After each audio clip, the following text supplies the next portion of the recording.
Dental இம்ப்ளான்ட்ஸ்னால் என்னன்னு தெரிஞ்சுக்கணுமா? அப்போ நம்ம இம்ப்ளான்ட் ஸ்பெஷலிஸ்ட் சொல்கிறது கேளுங்க. நம்ம நேச்சுரல் டூத்தில் இருக்க வேருக்கு சிமிலரான ஆர்டிஃபிஷியல் ரூட் தான் டென்டல் இம்ப்ளான்ட். இது டைட்டேனியம் அலாயினால் மேடானது. இது பயோகம்பேட்டபிள். நம்ம உடம்புக்கு எந்த சைடு எஃபெக்ட்டும் கொடுக்காது. மேலும் இது ரஸ்ட் ஆகாது.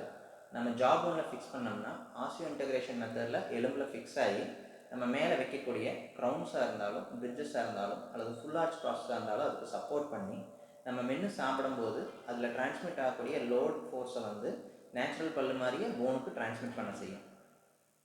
ஒவ்வொரு பல் வைக்கிறதுக்கும் ஒரு இம்ப்ளான்ட் அவசியம்னு நினைக்கிறீங்களா? ஒரு பல் வைக்கிறதுக்கு ஒரு இம்ப்ளான்ட் அவசியம். மின்பல்லில் நம்ம 2 இம்ப்ளான்ட் பொறுத்தது மூலியமாகவே 6 பல் வரைக்கும் வச்சுக்க முடியும். ஒரு தாடையில் 4லிருந்து 6 இம்ப்ளான்ட் பொருத்தியே நம்மளால் 12லேருந்து 14 பல் வரைக்கும் பொருத்திக்க முடியும். எலும்பினுடைய தன்மையை பொறுத்தும் நம்ம எவ்வளோ விரைவாக ஃபிக்ஸடாக பல் கொடுக்குறோம் அப்படிங்கிறத பொறுத்தும் சில நேரங்களில் 8லிருந்து 10 இம்ப்ளான்ட் வரைக்கும் கொடுக்க வேண்டியது வரும். உங்களுக்கு இம்ப்ளான்ட் பொருத்திக்க முடியுமா, எத்தனை இம்ப்ளான்ட் பொருத்தி உங்களுக்கு எல்லா பல்லையும் ரீப்ளேஸ் பண்ணிக்க முடியும் அப்படின்னு நீங்கள் உங்கள் டென்டிஸ்ட் கிட்ட டிஸ்கஸ் பண்ணி தெரிஞ்சுக்கலாம்.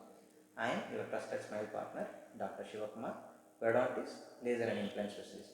Thank you.